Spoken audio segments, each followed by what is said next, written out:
Welcome back, and thank you for staying with us here on TV3 Newday. Happy birthday to you, late Pastor Chris Ashong of St. Joseph the Work Anglican Church, and Mrs. Eleanor Crab. It's your birthday today. Now, there's been a lot of conversation about whether or not to accept aid or support or a loan or borrow from China and what impact it will have on us as a country today and in the years to come. The conversation has moved from just loans. People are not talking about neo-colonialism, while the politicians will talk about the benefits that comes to us as a country with respect to what we can get from China. We've been battling with galamsey, and you know, I had a problem with the Chinese, and in fact the police taking a donation from the Chinese of 50,000 and the immigration service as well. But what is the true state? What's the real situation? And what are the ripple effects? Take a look at this documentary.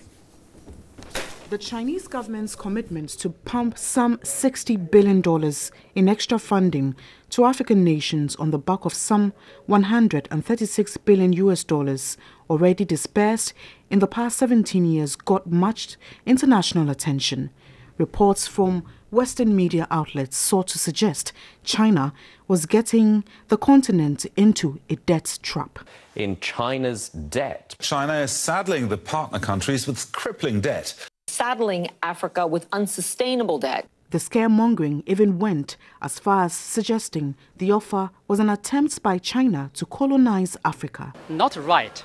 You know, China, we never colonized an inch of Africa.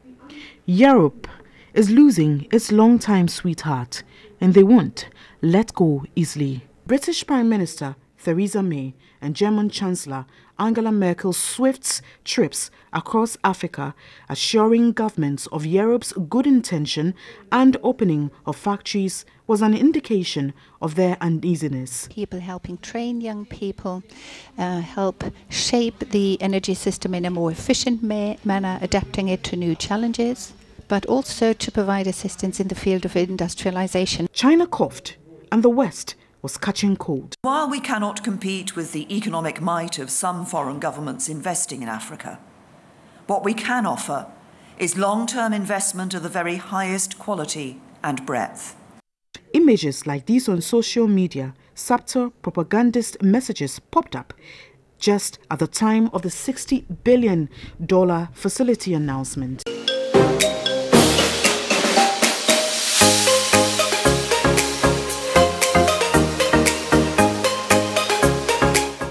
But leaders across Africa assure the world they know what they're about. Africa is not a zero-sum game. Our growing ties with China do not come at anyone's expense. FOCAC refutes the view that a new colonialism is taking hold in Africa, as our detractors would have us believe. But are Chinese loans and the deals they come with any worse than the ones African leaders and citizens have become accustomed to? Data shows that Western countries and West-led organizations are the largest owners of African debt and not China. Research from SAIS and the China-Africa Research Initiative at Johns Hopkins University shows that China has provided loans worth $114.4 billion to Africa from 2000 to 2016, which accounts for 1.8% of Africa's total external debt. The IMF and World Bank own 36% of African debt. Multilateral financial institutions and other giant investors in Europe and the US have far stronger leverage than China. A third of the debt owed the UK by some of the world's poorest countries, most of which are in Africa, consists of interest on the original loans, a figure the Third World Debt campaigners have condemned as ridiculously high. This is aside the plenderous colonial centuries under European rule across the continent. So is there no cause for concern, as some African leaders would want the world to believe? Contracting loans, after all, are not bad, as has been the excuse most often. China's story as a very poor nation crawling out to becoming a world economic power through grants, aid and loans is often cited, ignoring the stark realities of leadership. cost-benefit analysis over the years have proven African countries have not done well at how it spends these high-interest loans. Some have also argued the conditionalities attached to such loans, which do not favor the immediate developmental needs of beneficiary countries.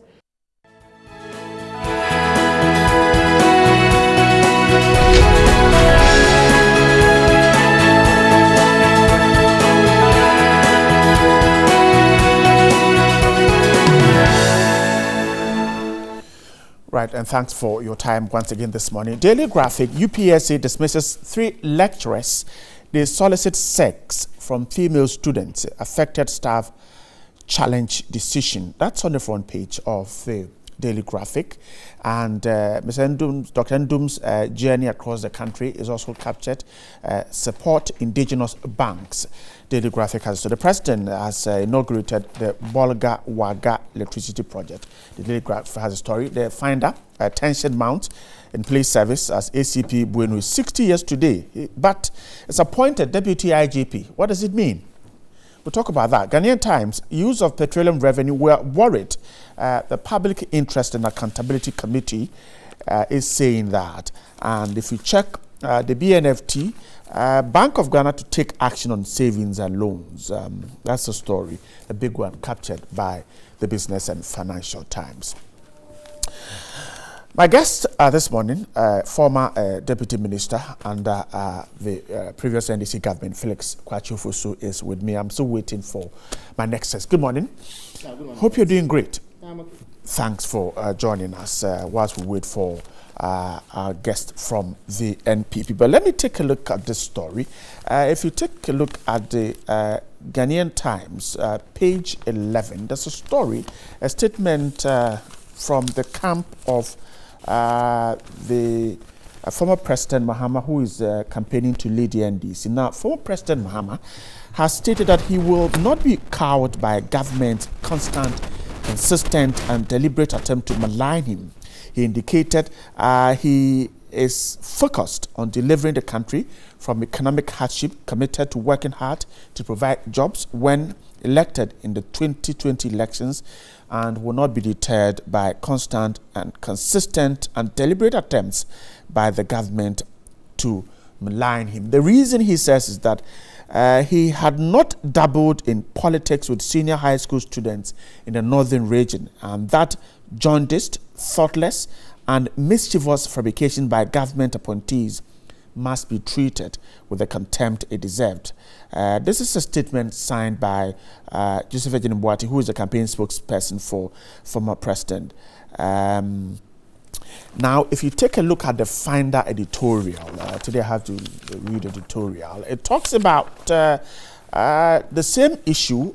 GES clearly frowns on indulgence of senior high school students in partisan politics, especially through the direct or indirect influence of a teacher on the school campus. This is vividly spelled out in terms items 13 and 34 under Part 3, Rules of Conduct for Teachers of the Teachers Code of Conduct, Ghana. Now, under item 14, it reads, the teachers shall not use their position to spread their political, religious, or other ideologies among pupils and students. Also under item 34, participation in partisan politics, it reads, no teacher shall, in the performance of his or her duties, engage in any activities that are likely to involve him or her in political controversy or lead to his or her taking improper advantage of his or her position in the Ghana Education Service. It is therefore against this background that the decision of some school authorities of the Timpani Senior High School in the Upper East Region to allow Joshua Amidu Akamba, the Deputy National Organizer of the NDC, to incite the students against government-free senior high school policy has drawn sharp criticism from the GES, the young wing of the ruling NPP, as well as many high-ranking individuals in society. So that's the story, and I'm sure you saw the videos on social media of past visits to senior high schools. Felix, let's start from here. So GES is against what we're told, partisan politics on campuses of senior high schools. What is happening? Why are we unable to obey that rule? Well, thanks for the opportunity. You know, right, what has happened clearly signals a government in panic mode. You recall that ever since President Mahama declared his intention to seek the flag bearership slot of the NDC, this government has gone into overdrive, using various arms and agencies and surrogates to denigrate and make very false, outrageous claims about him. On a daily basis, we are bombarded with very false news, fabricated clearly from the seat of government through the use of various fake news websites, all intended to paint an extremely inaccurate picture about him. So it transpired that the former president was on his way to one of his campaign tours in the northern region, and basically was ambushed by a group or scores of students of a senior high school who had closed, and who, upon realizing that it was him in the convoy, insisted that they wanted to interact with him. Now, I don't see how this in any way, shape or form violates any regulation of the Ghana Education Service, for which reason it should attract the sort of falsehood that came with it. In the case of Mr. Akamba, he himself said that he came under similar persuasion from the students who confronted him with what they say are severe and extreme hardships that they are living in under the. So he did not go to the school? Yeah, he says that the students noted that he was passing by and insisted that they wanted to interact with him. So he stopped, engaged them, and they told him the problems that they are facing in light of the very poor implementation of the free senior high school program. And I don't see how this one also should generate the sort of angry reactions from government. Now, those actions clearly are contrived, and the NPP and its many surrogates are feigning anger and indignation when their own history would show that they have never been averse to going to senior high schools to do politics. In fact, sometime in 2016 or thereabouts, when they held the Wangbo demonstration in Accra, they engaged basic school pupils and led them to chant anti-NDC and anti-Mahama slogans at the time. The NPP did not express anger at this sort of behavior. There is incontrovertible evidence, I beg your pardon, of how the then vice presidential candidate of the NPP, Dr. Baumia, and the current Minister for Local Government, Haji Ali Mahama, went to various senior high schools in the northern region to engage in partisan politics. It did not generate any anger. No senior high school headmaster was suspended, and abuses and insults were not held at anybody.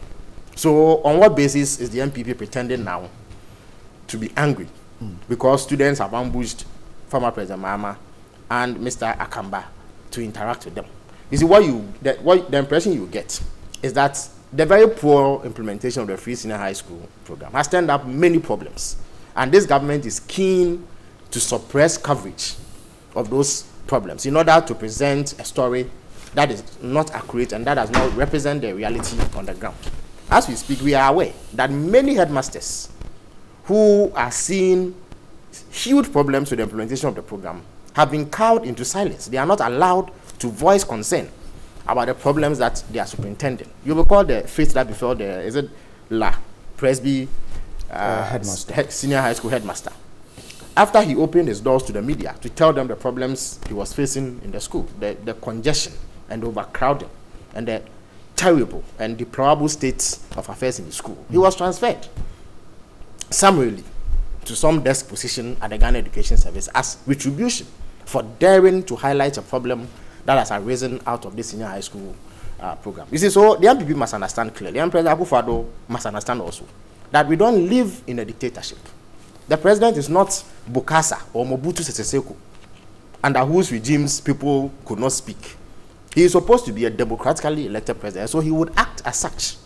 And persons criticizing him, irrespective of their political affiliation or background or creed, are not going to be punished for doing so.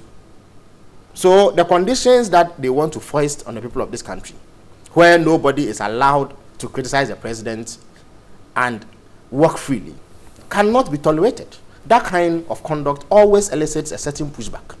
And he of all people must appreciate that the people of this country are simply not going to accept dictatorship.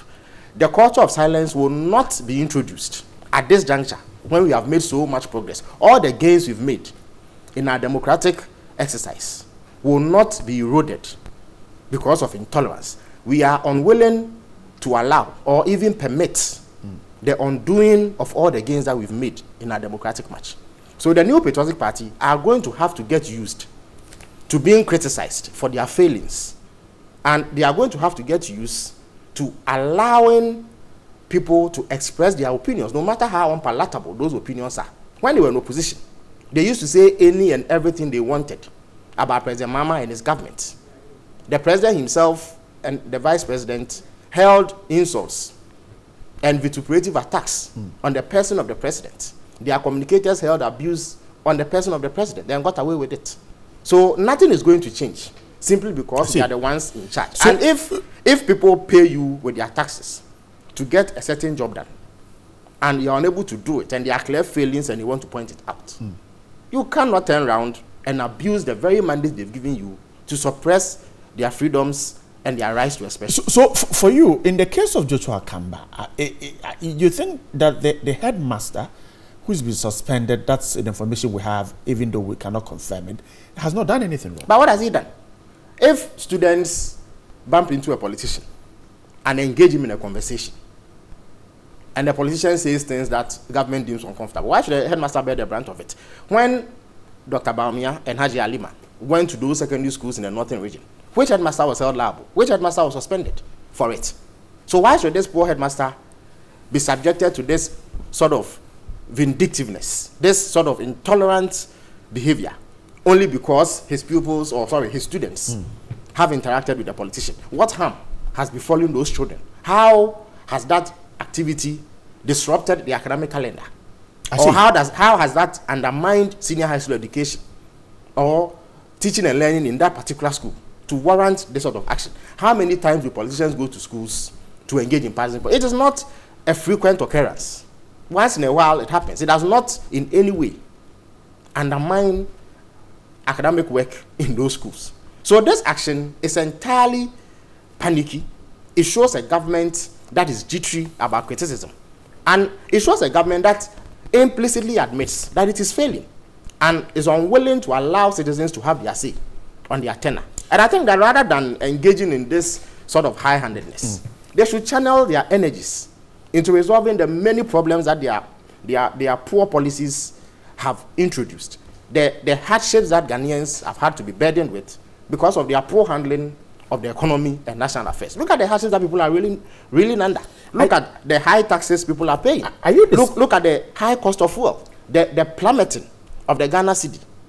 Look at the impact that the increase in VAT is having on Ghanaian industries, which has led to increases in the price of goods and services. Only last week, yogurt sellers, okay, were demonstrating in Takrady because prices of their products have increased, and they say it is imposing hardships on them. Look at what the Ghanaian is having to endure, the very hard times that they are having to endure. Beer, even those who want to drink away their problems are now confronted with the prospects of paying far more than they did in the past. So instead of government getting down to the basics and resolving the problems of Ghanaians, they rather choose to use high-handed tactics to intimidate opponents and suppress dissent. We in the NDC have come too far to allow ourselves to be intimidated. There's no way we are going to stop criticizing this government because of antics like this. Are you in a way discounting the GS rule of taking away partisan politics? Look, the GES, in my candid view, is simply allowing itself to become a political tool to deal with persons that the government deems troublesome. That is what this is about. So why has the GES been all this while? When Dr. Baumia and Haji Alima Mahama were campaigning in schools in the northern region, where was the Ghana Education Service? Where were they? We were government at the time, but we thought that it was an innocuous activity. And as far as we were concerned, it was not going to undermine or affect. Yeah, because we saw the video. Yes. Dr. Baumia did not actually go to the school. You saw it was on a road. No. There are pictures that show him clearly in the school. It was in the case of President Mahama that he was on the road going and the students ambushed him. But he's been a president before, an extremely popular figure in Ghanaian society. If he sets foot in this studio, I'm sure it will disrupt your normal schedule and people will rush to see him. It does not mean that he has committed any wrong. But I'm saying that Ghana Education Service cannot allow themselves to be used to intimidate headmasters who are voicing concern about problems associated with. All of this stems from a certain fear, a certain anxiety, nervousness that government is going through because of the problems of free SHS. What they simply want to do is to use free SHS to cover all their failings as a government. So they are so keen to ensure that none of the very serious problems and hardships that students are going through becomes public. And that is why they are so quick to clamp down on any form of dissent that anybody engages in at that level. But I'm saying that it is not something that will last. Ghanaians have shown themselves to be resilient. They have always been opposed to governments that are dictatorial. But what we did not expect is that a supposedly freely elected president who heads a government will allow a situation where citizens can no longer express themselves simply because they happen to be on the other side of the political divide. Why? Their current central regional minister was a teacher in a senior high school in Infantipim.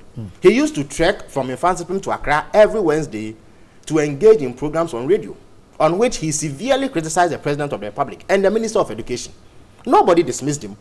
Nobody intimidated him. He worked freely. Said that today he has been appointed a regional minister. So why is Nanado and his government, why are they so intolerant? Why are they unable to accept criticism and allow people to have their say, even if they want to have their way as a government? But they should focus on the things that matter. They should work towards addressing the problems that they have created for the people of this country, the hardships that people are going through. They should focus on fulfilling their promises to the people. They promised us factories in every district. We are not seeing those factories.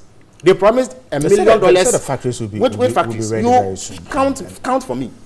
Count for me the number of factories that they have built from scratch. We're told about 54 have already been 54 where? Funded by who? Where are those factories? Show me where I can go and count those factories. Why? When the president went to promise 51 of those factories by the end of November, and the year passed and we hadn't seen them, did they not tell us that those factories were in the works? But 2 years, but 2 years down the line, take time for 2 the years, factories but they knew that it would take time, and yet they promised to put 216 factories in Ghana. We have the president knew. Well, let's just say that at the time we were making the promise, there were 216 factories, so we can legitimately hold them to 216 factories. But when the president went to Kumfi last year, in August, and said that 51 of those factories will come up at the end of November, he was fully aware that it takes time to build factories. The official position of government, as I speak to you, at least as conveyed by the Minister of Trade, is that not a single factory has been built anywhere in this country. Why? The $1 million per constituency that they promised. We are in the second year, so that presupposes that we expect that $2 million would have been transferred to each constituency over the period. You show me where I can find $2 million sitting in any account of any constituency. When we probed into the matter, they told us that they were setting up coastal development authorities. Those coastal development authorities, have they received $2 million in the period that the NPP has been in power? They promised all sorts of things. They promised a dam in every village. That's every village in Ghana, or at least half of the villages in Ghana. Do they have dams? 3 northern regions. So midway through their tenure, can we count half of those villages that have dams? They promised not to borrow. Today, they've borrowed over 40 billion Ghana cedis, and it is rising. What do they have to show tangibly for all that borrowing? They promised to keep the cedi stable. The cedi has nosedived in the last few months. They condemned fuel price increases in the past. Today, fuel prices have gone through the roofs, and people are unable to afford it. Transportation fares have gone up, and has led to general hardships. These are the things that we require them to take action against.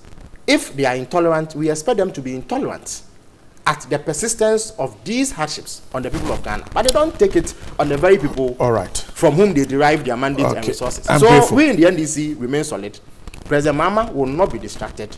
No amount of intimidation will stop him from exposing the wrongs, the ills, and inability of this government to live up to expectation. So they must get used to further criticism. Okay, let's jump to the finder this morning. Tension mounts in police service. We are told that tension is simmering among senior officers, inspectorate and other ranks of the police service following the suspicion that Commissioner of Police James Opombuenu was deliberately appointed Deputy IGP as a ploy to force the Police Council and the President to offer him a 2-year contract extension at the end of the service. Now, according to sources at the service, COP Opombuenu, who officially turns 60 today, was on leave prior to retirement as procedure demands, but was appointed to place him in pole position as the next IGP when Mr. David Asante Appiah retires on August 14. That's next year, 2019. Information gathered by the finder indicates that senior officers, inspectorate and other ranks are infuriated that another retiree is in waiting for the position of IGP. Don't forget that the current IGP himself is on a 2-year extension of service. He's due to retire August 14. He was due to have retired on August 14, 2017. Now, Felix, this is what the finder is reporting, that tension is mounting because of this. The man appointed Deputy IGP is 60 years today. He should have been out. The police service, tension in there, very worrying. Well, it is a worrying development. First of all, the idea of engaging persons who have reached retirement age is not entirely new. Right. It's in the Constitution. Absolutely. But, right. But I thought that those who allowed that to be part of the arrangement had in mind its very sparing use. In other words, it was to be used very sparingly. It was not the norm. It was to be the exception. But it appears that in recent times it is being abused.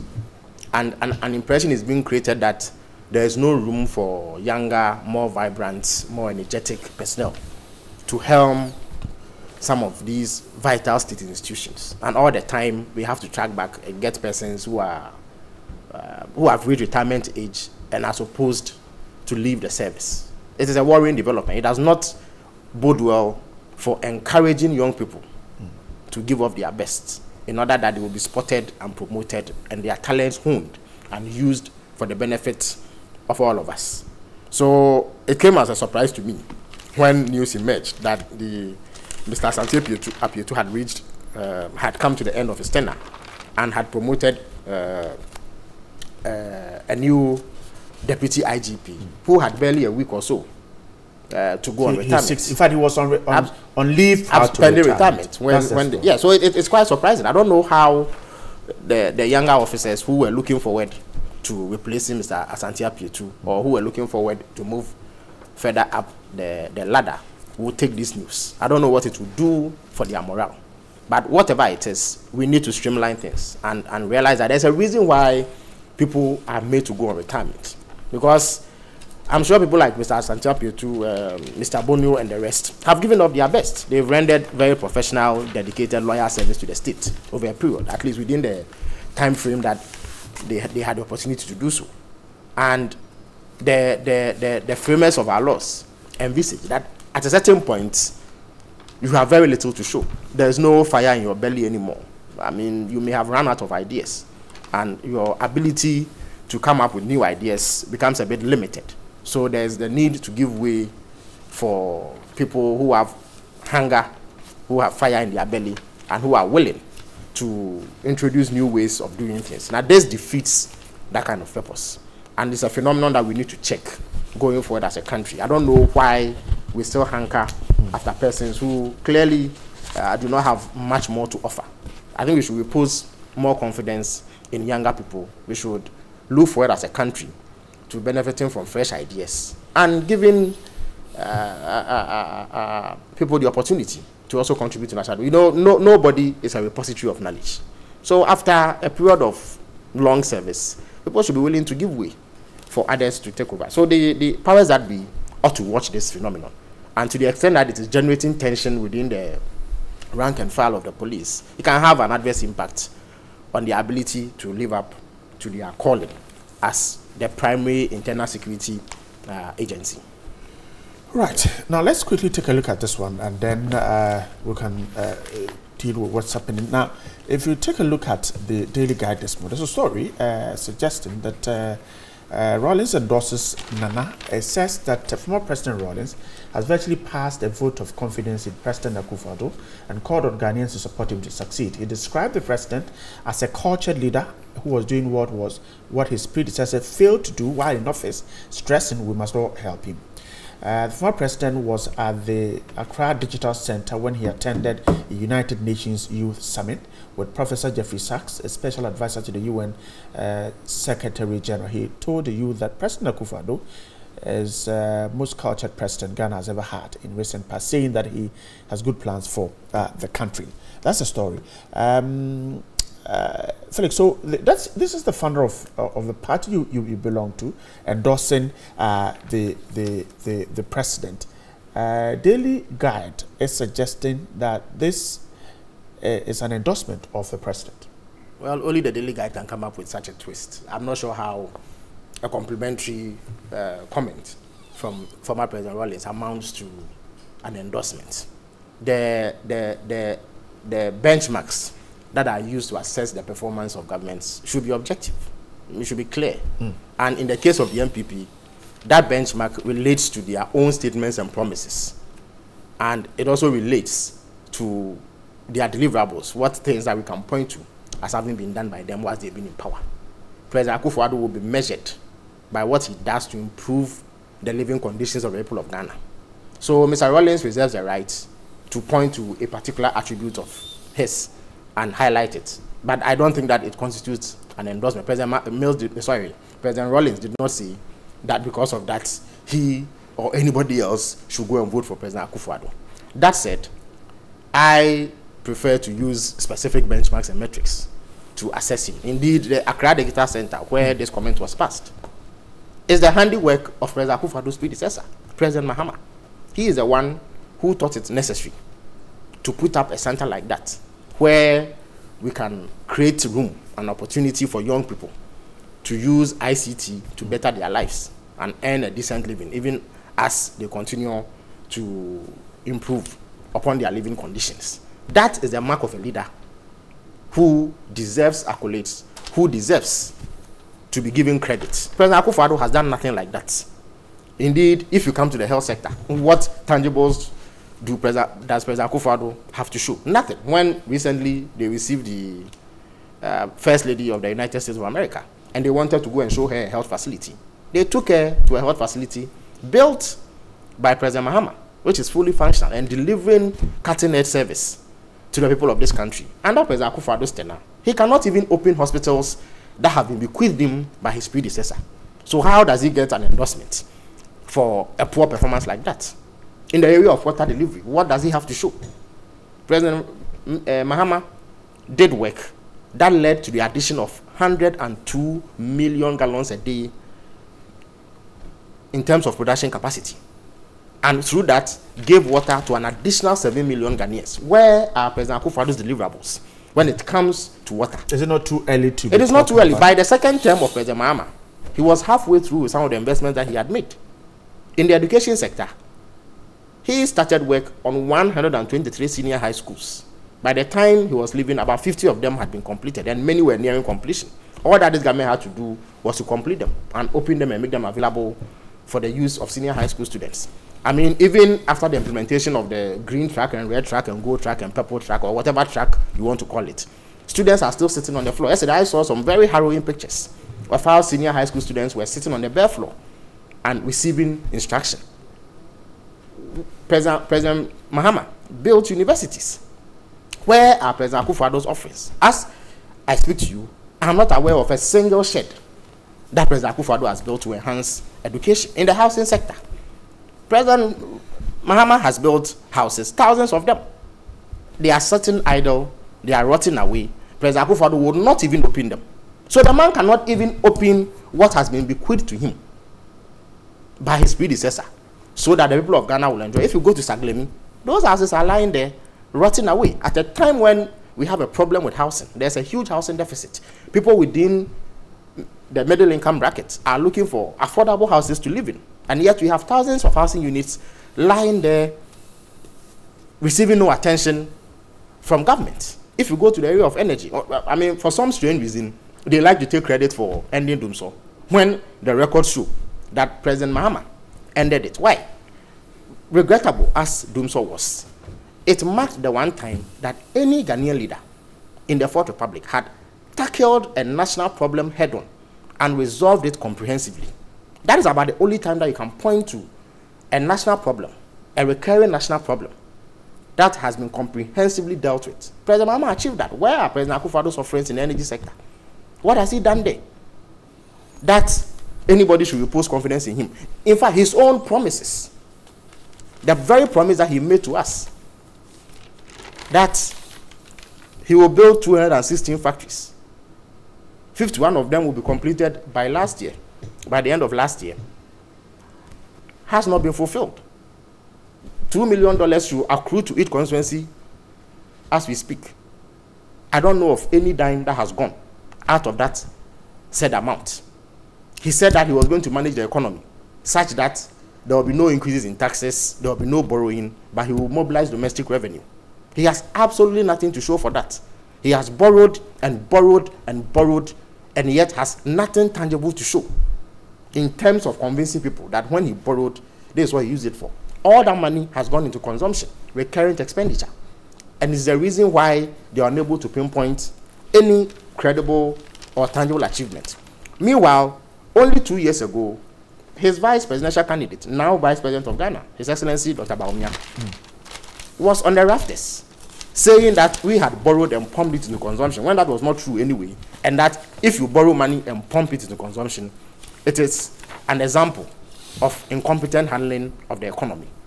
Today, they have borrowed and pumped it into consumption, and they are threatening to do more. They are talking about a century bond, a bond that keeps us in perpetual slavery for 100 years, at a time when they cannot account for what they've already borrowed. And I don't even need to belabor the point about hardships and the struggles that Ghanaians are going through at the moment. Things have gotten much worse. And let me use the example of even high-income earners. As I speak to you, low-income earners are really struggling. When they go to the market to purchase items, they have to cough up money that does not exist to buy it. Even high-income earners, government officials, those who earn above 10,000 Ghana cedis, are complaining. They are struggling. Parliamentarians are complaining. Last week, I saw a news item that cited some judges as complaining that more money has been whittled away from what they were earning, because President Akufo-Addo has ensured that if you earned more than 10,000 Ghana cedis in the past, today you pay 35% of that in personal income tax. In the past, it was 25%. So that is some 1,000 Ghana cedis added to your burden. And depending on how much you earn, as much as 2,000 Ghana cedis in addition will be taken. If you go to register your vehicle, which is above 3-cylinder capacity, you are likely to pay between 1,000 and 10,000 Ghana cedis. Fuel prices have been increased. That government needs revenue to yes, but government needed revenue about in the past. When President Akufo-Addo stood on the political platform and accused the then government of insensitivity, he said we were sitting on a gold mine and yet we were hungry. Yet his castles were accommodating, and that he had the capacity to address the concerns of Ghanaians such that they don't go through hardships. Today, even high-income earners are feeling the pinch. So you can imagine the devastation that is being felt in the homes of low-income earners. Petrol prices have gone up 16 times since the government came to power. And it means that if you were buying fuel for 14 Ghana cedis only 2 years ago, you are now paying 10 Ghana cedis more for the same quantity of fuel. You can imagine what that is doing to the pockets of people who are driving vehicles on our roads today. What it is doing to drivers who have to render sales to their transport owners. You can imagine what that is doing to the incomes of households. And you can imagine what that is doing to workers whose salaries have not gone up in a commensurate fashion. No wonder the TUC was complaining 2 weeks ago or 3 weeks ago about how government policies were having an adverse toll on disposable incomes and their livelihoods in general. So I'm not sure that President Rawlings's comments pass for an endorsement. There's nothing unusual about saying something complimentary about a sitting head of state. That, for me, is what President Rawlings has done. But it does not amount to any endorsement. And it is surprising that this government is in so much of a hurry to receive endorsement when they do not deserve so. And so any little thing that anybody says is twisted. And the fake news outlets are used to give it a certain coloration that does not reflect the reality. So they should not be in a hurry to seek plaudits. They must earn it. They must work their socks off in order to get the plaudits that they so require. You will not get plaudits if you've not worked. President Mahama worked so hard to ensure that today we have an ultra-modern terminal, Terminal 3. And he is getting the plaudits and the commendation that he deserves from both Ghanaians and foreigners. Everybody who uses that facility. And mind you, it is a facility that can process up to 5 million passengers a year. That is a significant percentage of our population. I mean, only this morning I heard on the news that what used to be called Terminal 2, where international flights used to be routed, will now be used by domestic airlines. And if you happen to be traveling to any destination within Ghana, you will use that facility. And mind you, that facility also received a major facelift. The arrival hall compares with any arrival hall in any terminal you see anywhere in the world. And President Mahama did not leave it at that. He built a brand new airport 2 at home, found money for the renovation, the first phase of the renovation of the Kumasi airport. And as I speak to you, work is supposed to be going on phase 2 because President Mahama found money for it. He did the same at Tamale. And last week it was reported that work had been finished on the Wa airstrip that has a runway longer than what exists in Kumasi. But once again, this government has failed to open it. So it is lying idle and rotting away. So there's really not much that one can point to in terms of any significant achievement by President Akufo-Addo that should earn him the sort of endorsement that the Daily Guide claims he is getting. Let's wrap up. I'm grateful, but it looks like the NPP rep is unable to get to the studio. He's still not here. Some few minutes to the top of their 8 o'clock. Let's wrap up finally on the BNFT. Bank of Ghana to take action on savings and loans. We're told that the central bank is expected to take action on insolvent savings and loans companies and finance houses in the coming weeks, an exercise that will require about 2 billion cedis to secure the funds of depositors. Now, a source close to the central bank and the finance ministry told the BNFT that an announcement will be made by the central bank governor, Dr. Ernest Addison, in a matter of days or weeks. Felix, the concerns of many, one of which is that when such information gets out into the public, it causes panic. And so some have suggested that the central bank should be more effective in dealing with these issues. What's your take on Well, it is a valid concern that you don't want to generate unnecessary panic. Already it is within the financial. Dr. Ndum is out there trying within to the financial to sector, and you ought to do things in a way that allows the Bank of Ghana to achieve regulatory compliance and get the various financial institutions operating under their auspices to manage their portfolios more efficiently.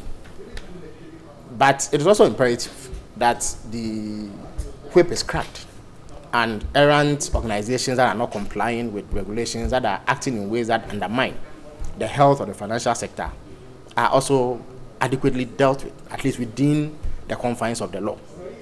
So to the extent that the Bank of Ghana wishes to take action to sanitize the situation and perhaps prevent depositors from losing their money in a manner that cannot be retrieved, I think that they deserve our support. Right. However, concerns have been expressed also about the way that this has been done and the toll that it is having on the taxpayer. Because already, if I'm not mistaken, about 13 billion Ghana cedis has been added to our public debt because the Bank of Ghana government floated bonds or borrowed money to underwrite the monies that depositors would have lost because of the reckless behavior and mismanagement of the owners of these banks. So it is a dicey situation. It is a situation that we need to draw significant lessons from. It should lead to strengthening of our regulations and laws. It should lead to more robust regulation. And officials charged with the responsibility of ensuring compliance must be up and doing and be more thorough and detailed in the work that they do. We should adopt a preventive rather than reactive approach. And what this also means that we as citizens must take greater responsibility for our financial decisions and choices. Far too many examples exist for people to continue to be swindled by some of these financial institutions with very dodgy and dubious credentials. I mean, from the days of Piram to R5 to DKM and all the others that have happened, one would think that the members of the public will exercise greater caution in making a choice one or the other to either save or do business with any financial institution, especially those that come up and offer mouth-watering incentives and unbelievable packages in terms of returns and all that. If the thing is too good to be true, then it probably is not something that you should be looking at. But perhaps lack of education and ignorance of some provisions and requirements lead people to make some of these wrong choices. So even as the Bank of Ghana cracks the whip, they should also step up their public education and so public engagement. And perhaps they should regularly publish a list of financial institutions that are in good standing, so that the public will be adequately informed and make decisions that reflect those in good standing, so that we don't fall victim to this. All right. The taxpayer cannot continue to bankroll the fallouts from the collapse of some of these financial institutions. Okay, Felix, I'm grateful. It's a former deputy minister under there as well. Well, unfortunately, we've had a monologue instead of a debate. The NPP rep failed to turn up. Not too sure exactly what might have happened, but the show is on. Next, the guys who won the RTP awards for Media Journal will be my guests. Stay here.